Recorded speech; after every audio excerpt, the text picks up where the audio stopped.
Olá, aqui quem fala é a Edna e nós estamos lendo o livro de Maria Madalena e o Santo Grau, A Mulher do Vaso de Alabastro.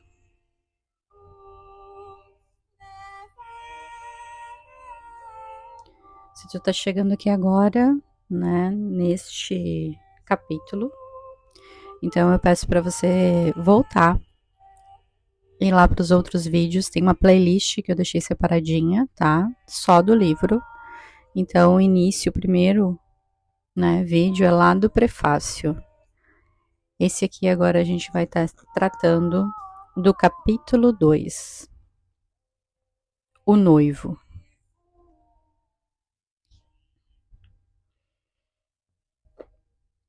Vamos juntas?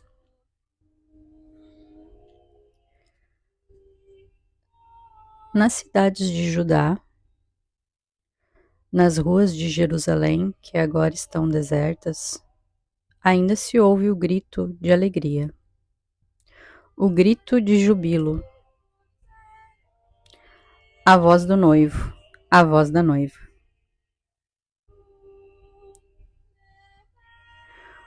O tema da noiva e do noivo permeia os livros dos profetas hebreus como se fosse o motivo condutor de uma ópera. As, entre aspas, vozes do noivo e da noiva ouvidas no reino, fecha aspas, são um sinal de bênçãos e alegria para toda a comunidade. Em Ezequiel 16, 3:63, Deus encontra sua noiva quando ele ainda era uma criança, nua e abandonada. Ele se tornou seu mentor, vestiu-a, alimentou-a e protegeu-a até que se tornasse adulta. Quando se casou com ela, mas ela lhe foi infiel. Esse é um tema subjacente das escrituras hebraicas, o de que Deus é o noivo fiel e sua noiva simbólica escolhida, a comunidade da aliança, é infiel. O livro inteiro de Oséias baseia-se no amor de Deus, que Deus sente por seu povo infiel, refletido no inabalável e clemente amor de Oséias por sua esposa, a prostituta Gomer. O profeta hebreu Isaías previu um tempo em que Deus desposaria novamente o seu povo e sua terra seria curada. Entre aspas, e como a recém-casada faz a felicidade de seu marido, tu farás a felicidade de teu Deus, fecha aspas. O tema do casal de noivos, que toma parte do casamento sagrado, aparece com frequência nas escrituras hebraicas. Uma passagem muito conhecida e curiosa do Salmo 23, atribuída ao rei Davi, faz lembrar os tempos antigos quando Deus era identificado com o papel da noiva. Entre aspas. Preparas um banquete para mim na presença dos meus inimigos. Unges a minha cabeça com óleo. O meu cálice transborda. Fecha aspas. Esse trecho retrata Deus como feminino. Nos ritos do Oriente Médio da Antiguidade, a deusa é a noiva que unge o consorte escolhido, outorgando-lhe sua graça e majestade. Ela é a grande deusa das culturas neolíticas que precederam as invasões indo-arianas. As civilizações que adoravam a deusa na antiga Europa, área que incluía a Turquia, os Balcãs e a Ucrânia. E no Novo Oriente viveram aproximadamente entre 7.000 e 3.500 anos antes de Cristo. Mas a deusa só foi oficialmente banida da região em 500 depois de Cristo, quando seu último templo foi fechado. Então, as graciosas paredes com pilares de sua morada terrena foram abandonadas, transformando-se em abrigos para pássaros, e as estátuas de suas elegantes formas foram levadas para longe e abandonadas.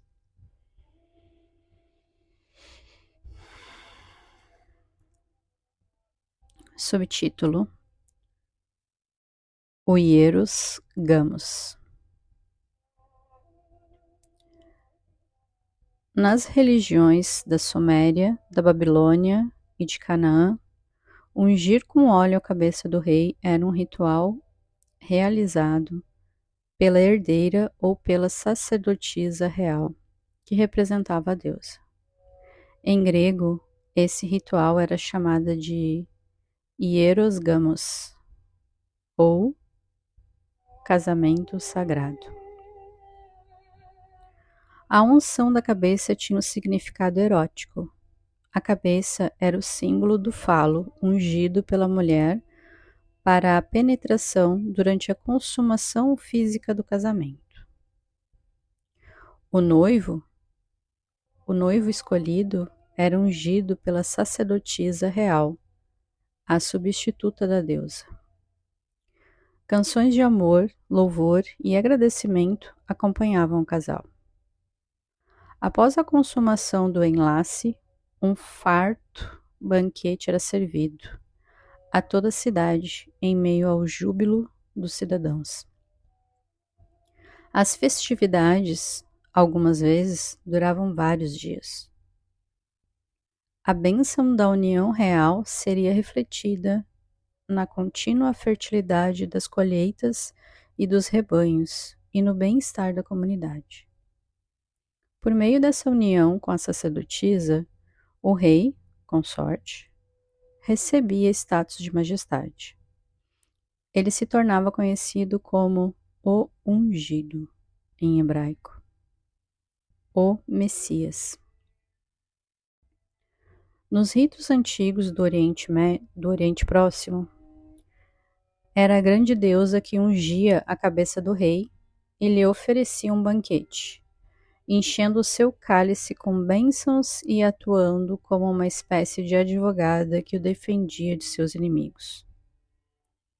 A sagrada união da sacerdotisa real com o rei consorte escolhido era celebrada como uma fonte de regeneração, vitalidade e harmonia para toda a comunidade. Essa prática ancestral refletiu-se, posteriormente, nos ritos de fertilidade que aconteciam anualmente em toda a região mesopotâmica, quase sempre para celebrar o Ano Novo. Em algum desses cultos, o consorte eleito pela sacerdotisa do templo local era ritualmente sacrificado para assegurar a fertilidade da terra. Entre aspas, plantar. O rei sacrificado significava uma garantia de que as colheitas dariam bons frutos e as pessoas teriam prosperidade.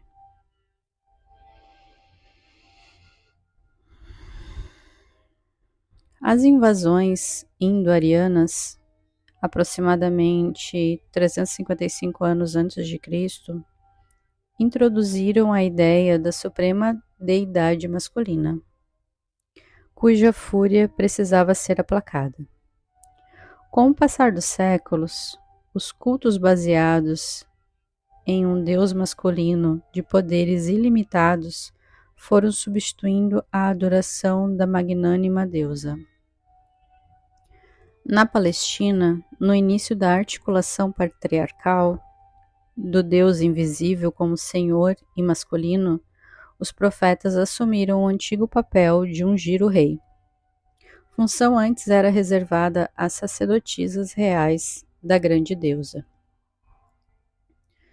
No século XI a.C., o povo de Israel persuadiu seu Deus, entre parênteses, contra a voz da razão, segundo os relatos contidos nas Escrituras, a permitir que tivessem um rei, como faziam seus vizinhos pagãos. Yahweh relutou em concordar, pois queria ser o único Deus de Israel.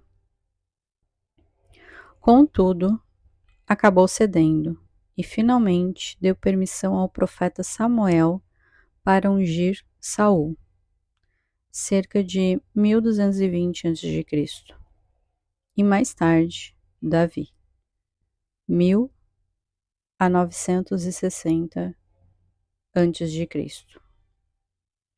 como reis de Israel. É importante observar que Davi se casou com Micol, filha do rei Saul, segundo a antiga tradição de alcançar a majestade por meio do casamento com uma filha da casa real. Nos séculos que se seguiram, a prerrogativa de ungir o rei foi dada aos sacerdotes do Templo de Jerusalém. Com o advento da suprema deidade masculina, que substituiu a deusa nas civilizações do Oriente Próximo, o rei assumiu o papel de representante da deidade, assim como as sacerdotisas reais representavam a grande deusa no passado. Um poema escrito em torno de 2100 a.C. na Suméria refere-se a Marduk, a deidade reinante da Babilônia, como, entre aspas, o noivo do meu bem-estar. Os poetas e profetas hebreus adotaram essa imagem de Deus intimamente ligado ao seu povo. E no Novo Testamento grego, os 4 evangelhos estão repletos de menções ao tema do noivo, referindo-se a Jesus. No Novo Testamento existem muitas evidências de que Jesus compreendeu a íntima relação matrimonial entre Deus e a comunidade da aliança e de que ele próprio adotou, conscientemente, o papel de noivo, rei de seu povo. Os evangelhos deixam claro que Jesus não veio para acabar com o domínio de Roma. As parábolas ali contidas incluem repetidas referências ao tema do casamento. E Jesus é, com frequência, representado como o noivo. Subtítulo: Jesus, o noivo. O povo da Palestina esperava há bastante tempo pela chegada de um Messias, o ungido por Deus, para salvá-lo da tirania romana e do ilegítimo e despótico jugo dos reis herodianos. A esperança de muitos judeus era de que um Messias davídico viesse com o poder de vencer os inimigos de Israel, segundo as palavras de seus profetas. A comunidade religiosa purista de Qumran e os radicais zelotes viviam na expectativa diária de que essas profecias se cumprissem. Após a morte de Jesus, as interpretações das palavras dos profetas mudaram. Em vez de um reino terreno, que era a esperança de todos, deveriam esperar por um reino celestial, que viria mais tarde. As imagens de, entre aspas, servo sofredor de Isaías, a metáfora do obediente cordeiro sacrificado, que voltaria em glória para salvar os oprimidos, tornara-se um mito predominante do movimento cristão a partir da última metade do primeiro século. Mas o próprio Jesus parece ter entendido o seu papel como representante de Yahweh, como o celestial noivo de Israel. Como o rei ungido e filho fiel, ele é sacrificado pelo bem da comunidade. O evangelista Marcos montou cuidadosamente o cenário para que essa revelação de Jesus como noivo, rei de Israel. Ele descreveu a chegada de Jesus e seus apóstolos às cercânias de Jerusalém antes da Páscoa judaica. À medida que se aproximavam, Jesus mandou que 2 de seus discípulos fossem na frente, até Betânia, e procurassem um jumento em que homem nenhum tivesse montado. Eles atiraram seus mantos sobre o jumento e Jesus montou no animal, seguindo para Jerusalém. O povo estendeu mantos e ramos de árvores pelo caminho e anunciou que o reinado de Davi estava para começar. Esse acontecimento fez cumprir a profecia messânica descrita no livro do profeta hebreu Zacarias. Jesus não participou dessa cena por mero acidente. Sua chegada, montado no jumento, foi uma atitude consciente e simbólica por meio da qual ele proclamou, deliberada e irrevogavelmente, o seu papel messiânico. Alegra-te muito, ó filha de Sião. Exulta, ó filha de Jerusalém. Eis que vem a ti o teu rei. Ele é justo e traz a salvação. Ele é humilde e vem montado sobre um jumento, o potro de uma jumenta. Zacarias 9:9, no Novo Testamento.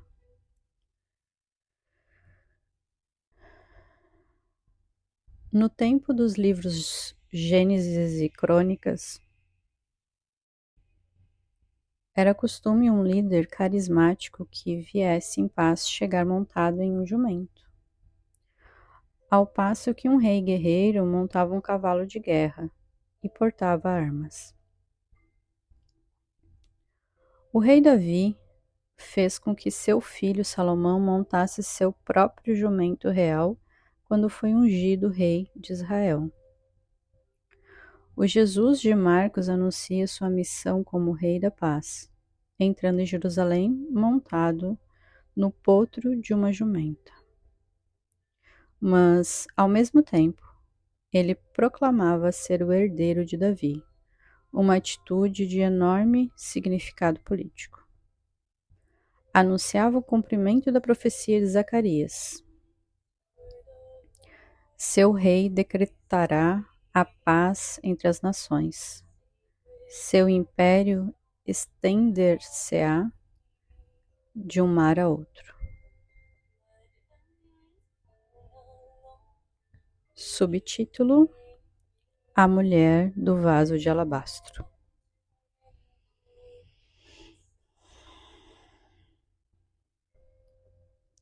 Betânia era uma pequena vila localizada no contraforte sudeste do Monte das Oliveiras. Em Zacarias 14, vemos a expectativa apocalíptica de que, quando o Senhor fosse salvar Israel de seus inimigos, ele iria ao Monte das Oliveiras. Abre aspas, naquele dia, os pés deles se apoiarão no Monte das Oliveiras, a leste de Jerusalém. Fecha aspas. Essa profecia elevou o monte à condição de local de expectativas messiânicas. Era a Betânia que Jesus retomava todas as noites após visitar Jerusalém durante a semana de Páscoa judaica. E ali ele foi ungido pela mulher do vaso de alabastro. Essa história da unção de Jesus pela mulher em Betânia é um dos eventos mais importantes relatados nos evangelhos do Novo Testamento. Deve ser extremamente significativa, uma vez que é mencionada nos 4 evangelhos canônicos. Ela representa, sem dúvida, a expressão mais íntima da associação com o Eros nos relatos sobre a vida de Jesus, e só por esse motivo mereceria uma investigação mais cuidadosa.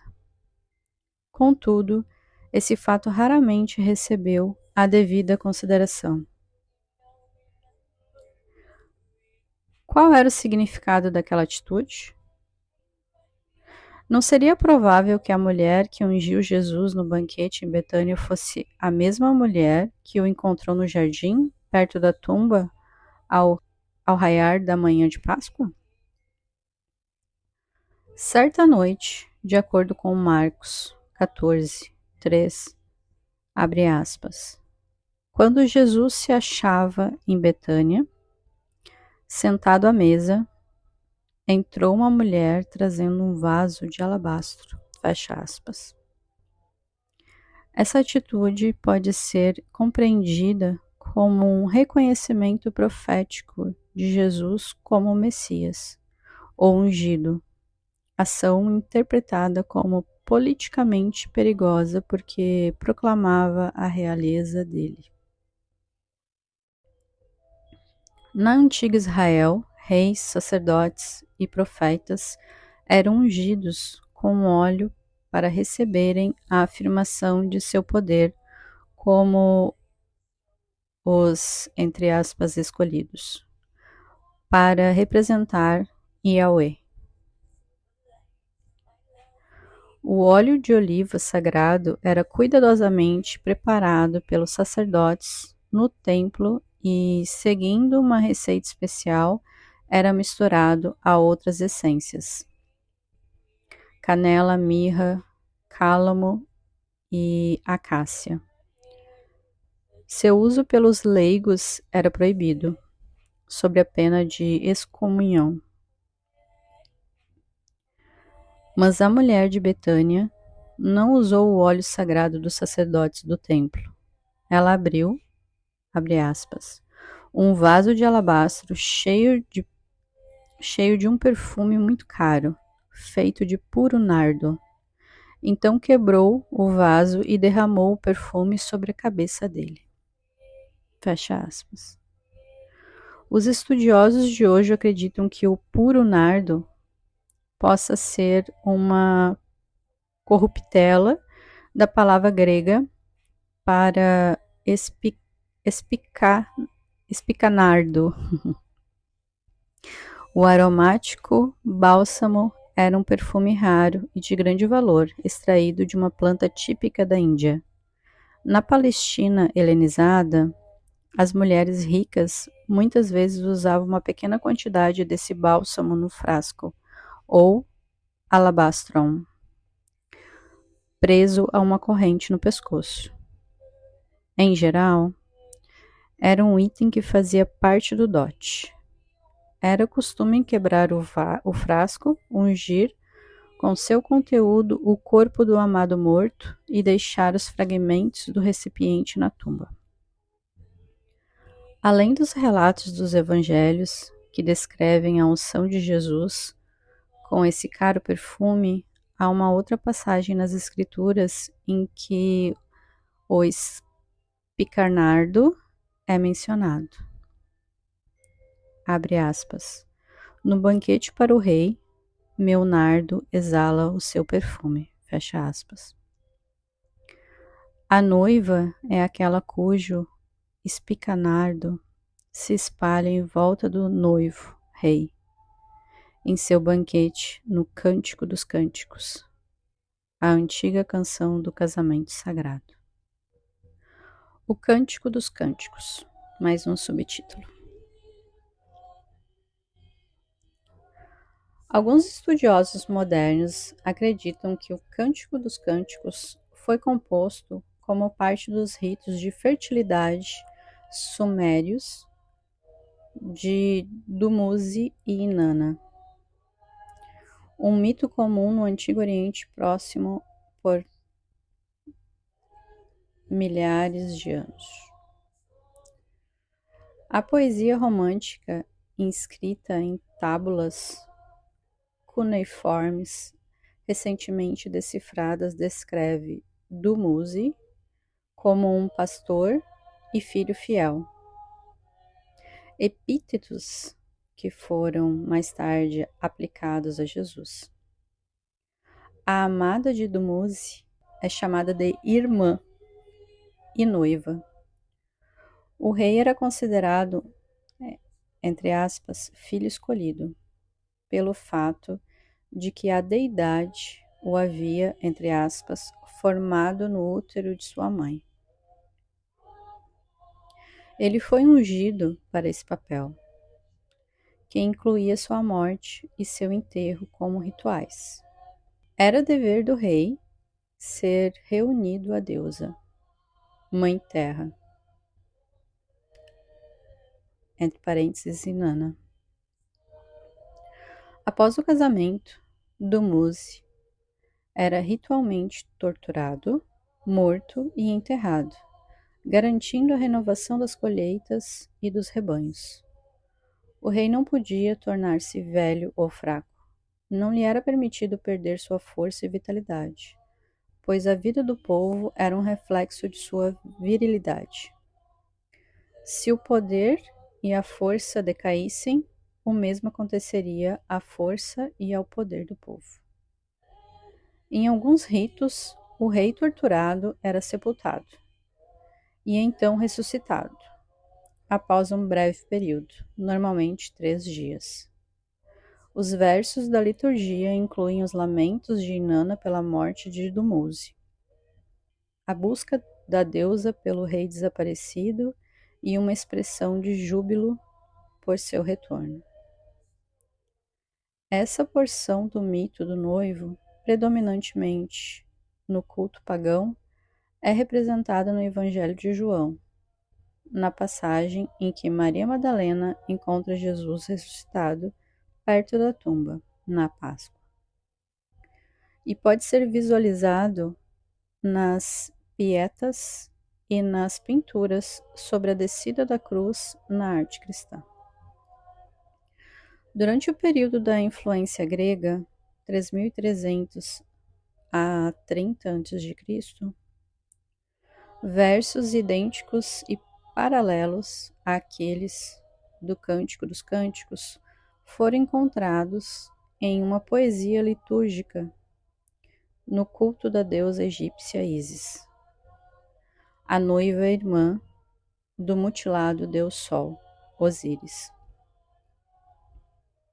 Esculturas antigas de Ísis lamentando-se sobre o corpo de Osíris serviram de modelo para pietas medievais. Existem muitas teorias sobre a origem da poesia romântica do casamento sagrado. Mas é sabido que o rito do deus da fertilidade, que morre e ressuscita, era comum na Palestina dos tempos de Jesus. Subtítulo: O Pastor, Rei e sua noiva.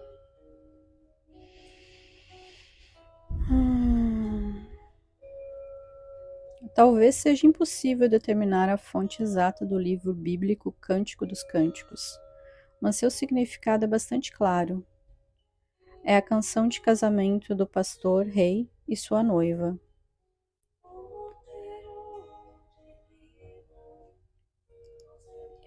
Os ritos hieros-gamos eram tão conhecidos no mundo helenizado que a unção da cabeça de Jesus não poderia ter sido mal compreendida por aqueles que a testemunharam. O autor do Evangelho de Marcos é mestre em atribuir importância mítica a certos eventos. Aplacar a tempestade, purificar o templo e outros feitos relatados em sua escritura proclamam a identidade mítica de Jesus por meio da ação. E a história de sua unção pela mulher em Betânia não é exceção. A reação de Jesus à unção deixa claro que ele não somente entendeu e admitiu, como também aceitou seu papel mítico como o rei noivo sacrificado. Por toda a Bíblia grega há referências ao messiânico, entre aspas, banquete de casamento. E em várias partes dos evangelhos são feitas menções a Jesus como o noivo. Numerosas alusões ao noivo e à câmara nupcial também aparecem nos evangelhos gnósticos, descobertos em Nag Hammadi, no Egito, na década de 1940, fato que corrobora a prevalência desse tema em algumas seitas dos cristãos primitivos. Em Marcos, Jesus afirma que seus discípulos não estão jejuando. Abre aspas. Quando o noivo foi levado para longe deles nesse dia, eles jejuarão. Fecha aspas. Essa passagem é repetida em Marcos 14, quando os discípulos reclamam do custo do perfume desperdiçado. Jesus defende a mulher, dizendo, abre aspas, os pobres tendes conosco sempre. Quando quiserdes, podeis fazer-lhes o bem, mas a mim não me tendes sempre. Fecha aspas. E então ele anuncia que a mulher ungiu seu corpo para o funeral, confirmando o anúncio que ele fizera do casamento sagrado, que incluía a tortura e a morte do noivo, rei ungido. As frequentes alusões a Jesus como o noivo do mito da fertilidade poderiam ser criação de autores helenizados dos evangelhos, mas é muito mais provável que tenham se originado com o próprio Jesus, segundo a tradição dos profetas hebreus, que proclamaram Yahweh, o noivo celestial da comunidade e o rei de Israel, seu, entre aspas, filho fiel ou servidor, o ungido Messias. Os temas do noivo e do filho fiel,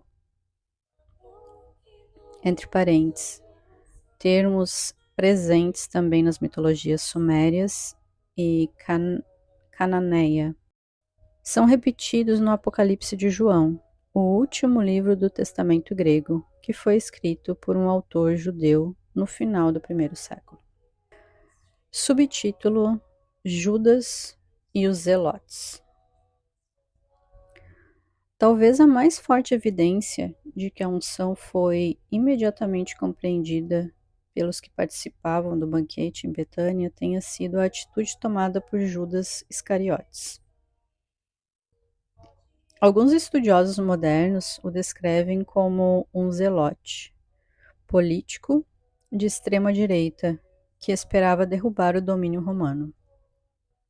É muito provável que ele tenha sido membro de um grupo sionista militante denominado Sicarii, os Filhos do Punhal. Judas deve ter ficado completamente desiludido quando percebeu que o herdeiro de Davi não pretendia derrubar o domínio romano da Judéia.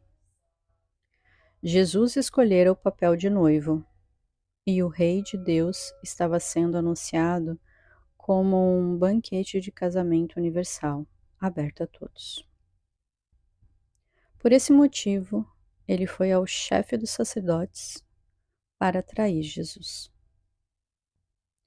É bem possível que a unção o tenha convencido de que Jesus não era o Messias de suas expectativas. O dia de Yahweh havia chegado. O escolhido fora ungido no Monte das Oliveiras, não com o óleo sagrado do ritual hebreu, e sim com o bálsamo perfumado de uma mulher.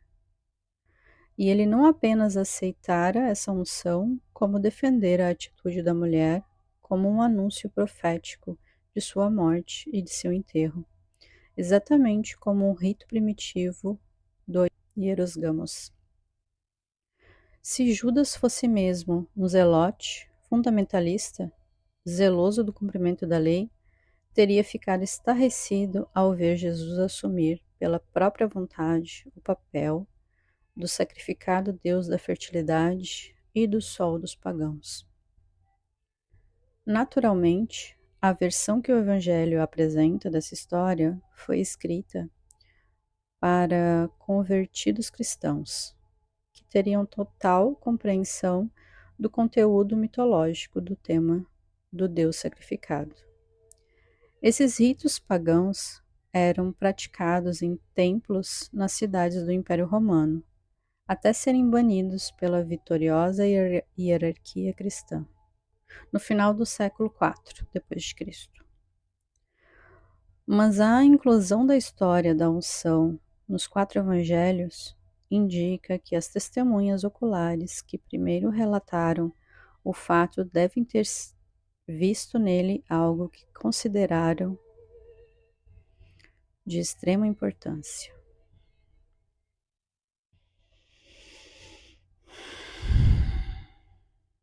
Em memória dela, mais um subtítulo. Em todo o Evangelho de Marcos, sempre que alguém deseja proclamar Jesus, o Filho de Deus, ou o Messias, ele sempre adverte que sua identidade não deve ser revelada a ninguém. Contudo, inesperadamente, em Marcos 14, 9, Jesus diz aos seus discípulos que a história da mulher do vaso de alabastro deveria ser contada e recontada em memória dela. Alguém, talvez o próprio Jesus, pode ter considerado esse evento tão significativo que deveria ser mantido vivo na comunidade. Por quê?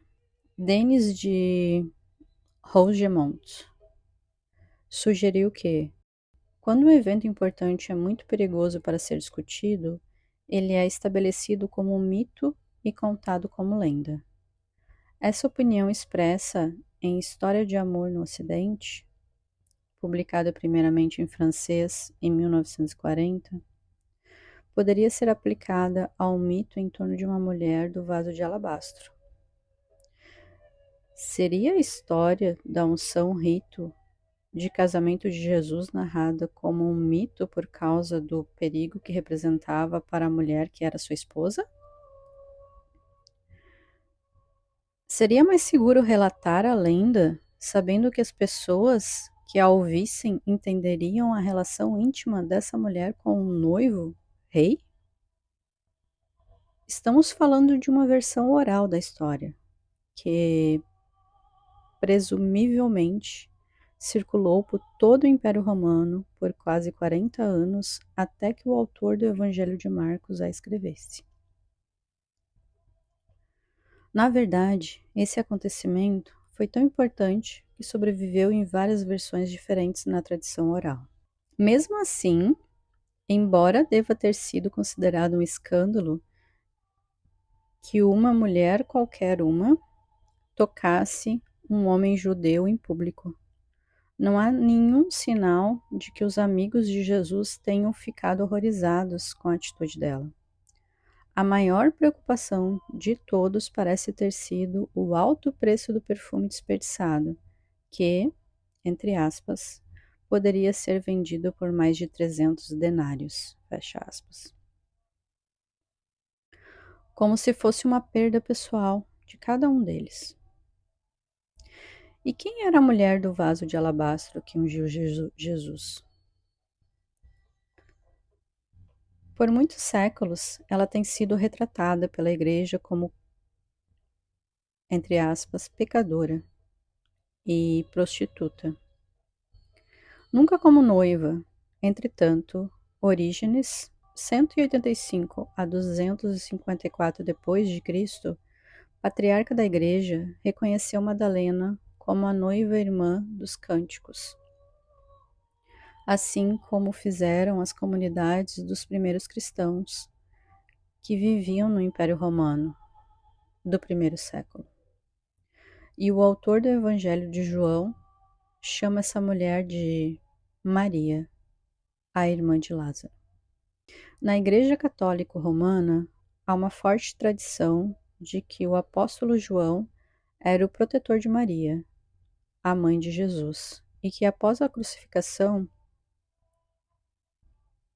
entre parênteses, provavelmente por medida de segurança, ele a levou para viver em Éfeso. O Evangelho de João, se não é de sua própria autoria, foi, sem dúvida, escrito por seus discípulos, aproximadamente 90 a 95 d.C., em Éfeso. Há evidências nesse evangelho de um importante material histórico sobre Jesus que não está incluído nos outros três. Certamente, João e a mãe de Jesus foram fonte desse material. E, embora não tenha sido relatado nos evangelhos anteriores, ambos, sem dúvida, teriam sabido o nome da mulher que ungiu Jesus. Ela era Maria de Betânia, sua noiva perdida. Ai, gente, quanto suspiro, né? Meu Deus do céu. Terminamos o capítulo 2. E é isso.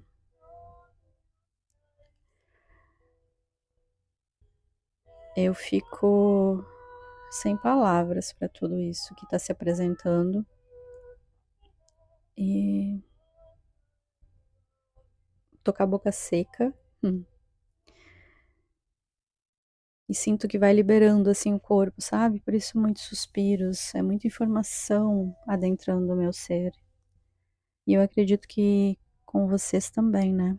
Talvez a gente tenha que ler, reler, ouvir e ouvir novamente para entender tudo o que essas passagens estão querendo nos dizer. Porque tem muita coisa aqui, muita coisa. Então vamos que vamos, né? Nos vemos no capítulo 3, tá? E é isso, não se esqueçam de curtir, de comentar, de se inscrever no canal, isso vai me ajudar bastante, tá? E me incentiva a continuar a ler para vocês e trazer mais conteúdo também, tá bom? Um abençoado dia ou noite, né? Não sei quando é que tu vai estar escutando tudo isso, mas é isso. Com amor, Edna.